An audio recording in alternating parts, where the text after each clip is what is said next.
سليمان، بما أن احنا بموضوع الغزو وفتحنا موضوع الغزو، الشيء بالشيء يذكر. يعني للأمانة لاحظت أن هناك تذمر من الإخوان في العراق على كثرة استجلاب حادثة الغزو، خاصة مع ضيوف الصندوق الأسود. يعني هناك تذمر حقيقي أن في كل مرة مع كل ضيف يتم استجلاب هذه الحادثة والحديث عنها وتكرارها مرارا وتكرارا، رغم مرور يعني أكثر من 25 سنة على هذه الحادثة. فشنو يعني شنو ردك على هذا التذمر؟ يعني أنا ما سألتك هالسؤال إلا بعد ما لاحظت هناك يعني ردود كثيرة على هذا كثيرة جدا. لا والله، نحن لا نتذكر أيام الغزو لنحمل إخواننا من الشعب العراقي جريرة قرار ظالم من رئيس أبدا، وبالعكس نحن لا نتذكر الماضي لإثارة الأحقاد والنعرات والعصبيات، بل نريد أن نستلهم من أخطاء الماضي ما نستفيد منه في المستقبل، نصحح عثراتنا في الأمس لتكون انطلاقتنا اليوم والغد أفضل وأقوى وأكمل وأجمل. فنحن أيضا شعب واحد وإخوة ومتحابون، وتربطنا بالشعب العراقي علاقات نسب وصهر، فلا نحمل الشعب العراقي جريرة هذا الخطأ أبدا. بسليمان، الشق الأول كان استياء من كثرة استجلاب حادثة الغزو. هناك شق آخر في التعليقات لوم وعتب أن أنتم من دمر العراق، أنتم من سمحت من الأخوة في العراق. التعليقات من الأخوة في العراق أن الكويت هي من سمحت للقوات الأمريكية أن تكون المعبر للدخول إلى بغداد وتدمير العراق وقتل العراقيين. الحرب 2003 ولا 1991؟ كانت التعليقات عن تدمير السماح للكويت، لكن كان التركيز على 2003 أكثر. أن أنتم من سمحتم للقوات الأمريكية أن تدخل عبر الكويت إلى بغداد وتقتل وتهجر وتشرد. أنا حاب أسمع يعني رأيك في هذا الموضوع. أنا في الحقيقة لا أحب هذا الخطاب، لأنه خطاب تعميمي، ولا أعتبر هذا الاتهام يمثل الشعب العراقي. الشعب العراقي كما يعني قلت لك من قبل، يعني حتى بيني وبين بعض الأخوة العراقيين علاقة جميلة جدا ورائعة جدا، ولا يوجد هناك أحقاد كما يتصور البعض. إنما هو ظلم وقع من البعض ونحن لا نعمم. لكن أحيانا عندما تجد خطاب تعميمي، فهذا الخطاب التعميمي يولد خطابا تعميميا مقابلا، يقول مو صدام اللي بس دخل علينا، ترى في مليون جندي دخل علينا ما فهذا الخطاب التعميمي احنا ما نحبه واحنا ضده، ويجب ان يتدخل العقلاء وان يتعاملوا مع هذه الامور بحكمة، لان هذا الخطاب لن يجدي، بل سيؤجج النزاعات وسيدخل الشيطان أكثر وأكثر، والجميع سيخسر. لن يكسب منا أحد، أكرر، لن يكسب منا أحد، بالعكس. فمسألة الحرب الأولى، حرب دخول العراق الأولى، لو سألتني الآن هل تؤيد التدخل الأمريكي؟ أنا كويتي وعانينا، أنا أمثل نفسي الآن، وعانينا معاناة عظيمة جدا من ظلم الجيش البعثي، ومع هذا أقول لك أنا لا أتمنى تدخل الولايات المتحدة الأمريكية. أين أمتنا؟ كان المفروض أن تجتمع الشعوب أهل الخير، والله العظيم أنهم كثر. هذه في الحرب الأولى. في حرب 2003 يعني كيف يلام؟ يعني أنت تلوم الكويت، يا أخي الكويت فيه هناك قرار اتخذ من أمريكا. الكويت يعني لن تؤثر في القرار لن تؤثر في القرار. هذه الولايات المتحدة الأمريكية التي تسيطر على العالم هي التي اتخذت قرار الغزو. تخيل لو رفضت، والكويت ترى في البداية في 1990 ترى الكويت رفضت إقامة أي قاعدة أمريكية داخل الكويت. ماذا فعلت الولايات المتحدة الأمريكية؟ لأن الكويت رفضت رغبة أمريكية في اتخاذ الكويت موطنا لقواعدها. ما الذي حدث؟ أغرت صدام في أكل الكويت. هذه الفتنة العظيمة التي حدثت هي التي جعلت الكويت تفهم الدرس بين قوسين. وأنا لا يمثلني هذا القرار، هذا قرار حكومي، ونحن ولله الحمد في بلدنا عندك الحرية في أن تعترض على حتى قرارات الحكومة. يعني اللهم لك الحمد لسنا في بلد بوليسي. أنا أتكلم عن نفسي، أنا ضد الغزو. الشيء العراقي ضد التدخل الأمريكي الأول، كان بإمكان الشعوب الإسلامية أن تقوم بالواجب. الشيء الثاني الحرب 2003. يا جماعة، كيف تلوم الكويت على حرب 2003 والتدخل الأمريكي وأن كأن الكويت هي التي دمرت؟ من الذي خان صدام؟ أنت تسميها حرب سليمان، لكن هناك سياسي عراقي فايق الشيخ ذكر بأنها تحرير العراق. والله يا أخي الحبيب، أنا أحزن عندما يكون يعني شخصية لامعة في الوسط العراقي كفايق الشيخ يعتبر هذا الغزو الأمريكي معركة تحرير، ثم يأتي شخص عراقي آخر ويلوم الكويت على أنها هي من دمرت العراق. العجب والله. يعني أنا كويتي والله أحزن وقلبي يقطر دما للغزو الأمريكي للعراق في سنة 2003، لأني أؤمن أن بالإمكان إسقاط صدام من غير هذه الضحايا، من غير هذا العدد الهائل من الضحايا الذين لا ذنب لهم. كان عند الولايات المتحدة أكثر من 1000 بديل للحرب، بدل من الحصار الغاشم الذي قتل فيه الكثير من الأطفال. أنا حتى ضد الحصار الأول، لأن صدام لم يتأثر فيه شخصيا ولا حزب صدام، الذي تأثر هو أطفال، وأعوذ بالله أن أؤيد مثل هذا الأمر. هذه سياسة أمريكية ما دخل لنا بها. الأمر الثاني، من الذي خان صدام؟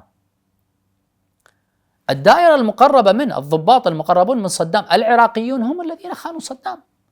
من الذي صفق للجندي الأمريكي؟ أليس عراقيون؟ من الذي كان يحيي الجنود الأمريكان وهم يزحفون إلى بغداد؟ من؟ أليسوا عراقيين كما رأينا جميعا؟ العالم كلهم رآهم على شاشات التلفاز. مأساة. من الذي دعا، من الذي ركب على الدبابات الأمريكية وحكم العراق؟ أليسوا عراقيون؟ آلاف من الضحايا المساكين الأبرياء العراقيون نحن من تقطر قلوبنا دما من أجلهم، وبعض العراقيين يصفق ويسميه معركة تحرير. هذا محزن. ثم نلام نحن ونعتبر ككويت بحكم تعميمي جائر بأننا نحن من هدم العراق. لا، العراق إخواننا وسيظلون إخواننا، وهذه الأخطاء بل وهذا الظلم من البعض لا يمثل كل العراق. هناك عراقيون شرفاء وعراقيات شريفات لا يمثلهم هذا الظلم أبدا. سليمان، بخصوص قدرة، يعني أنت ذكرت أن بإمكان الشعوب العربية أن تسقط الطاغية صدام. ذكرت في برنامج الصندوق الأسود أن المحقق الأمريكي ذكر لك أن أسامة بن لادن خاطب الحكومة السعودية بأنه على أتم الاستعداد لتوجيه المجاهدين العرب الموجودين في أفغانستان في ذلك الوقت، لتوجيههم إلى الكويت لمواجهة الجيش البعثي. وذكر لك المحقق أيضا بصريح العبارة أن احنا تغدينا بأسامة بن لادن قبل لا يتعشى فينا. صحيح. نريد تفصيل أكثر في هذه الحادثة أبو سليمان.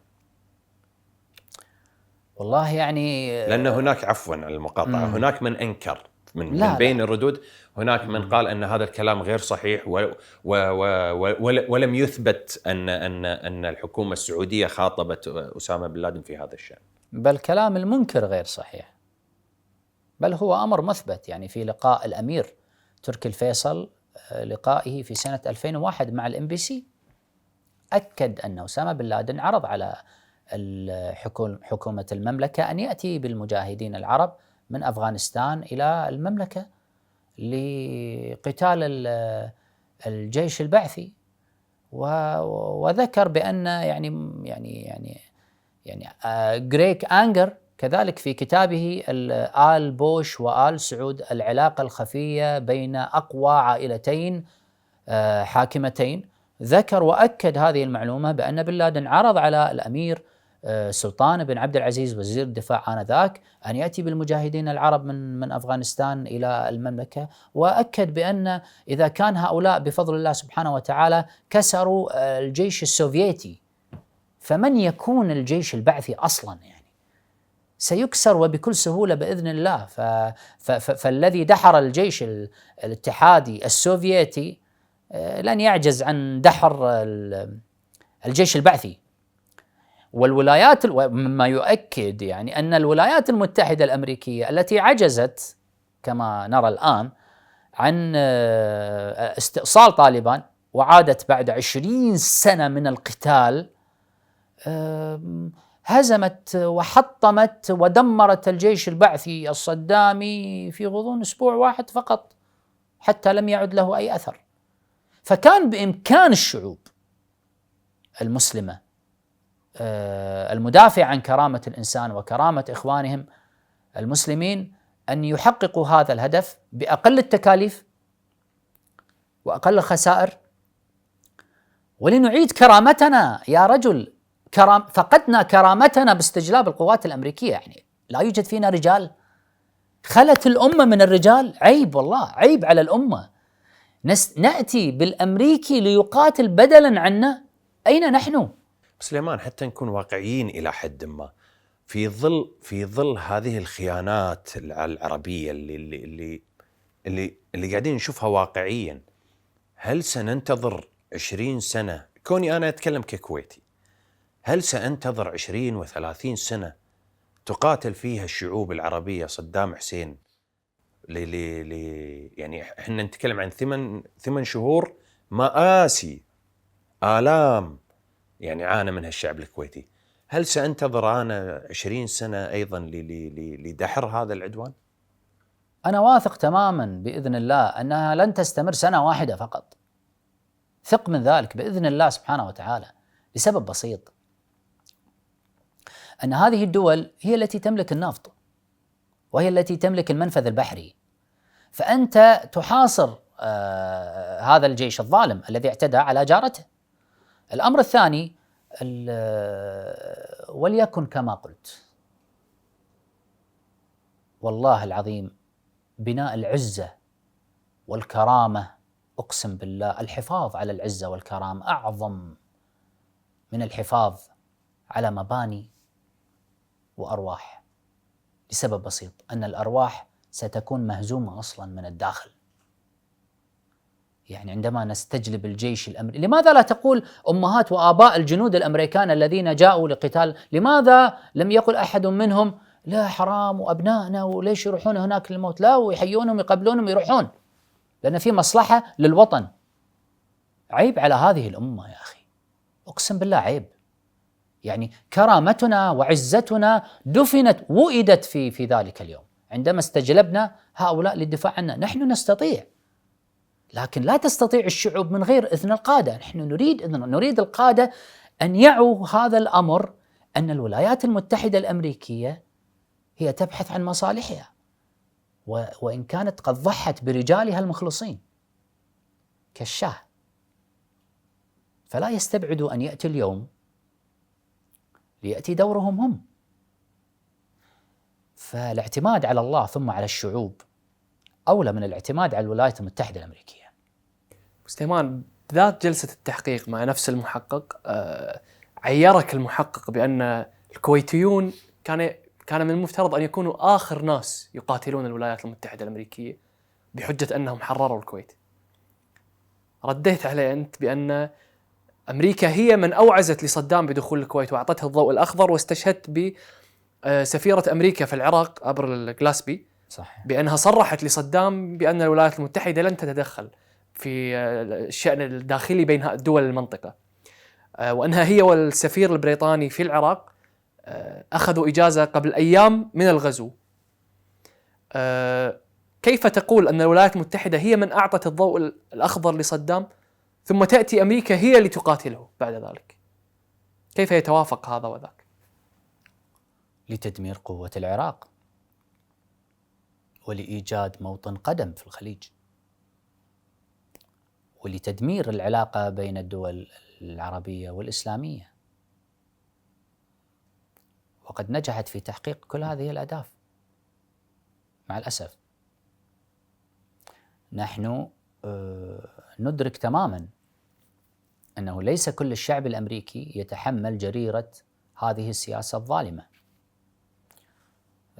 ونحن لا نعمم هذا الأمر على كل الشعب الأمريكي، لكن نحن نرفض سياسة الحكومة الأمريكية تجاه دولنا.